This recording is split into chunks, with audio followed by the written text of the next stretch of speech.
Okay, firstly, we open the lock here and pair the lock with the remote control. Press this button until you hear the beeps. Okay, release it and press any button on the remote control.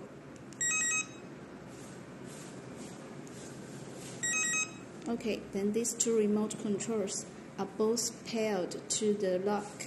Then we put the battery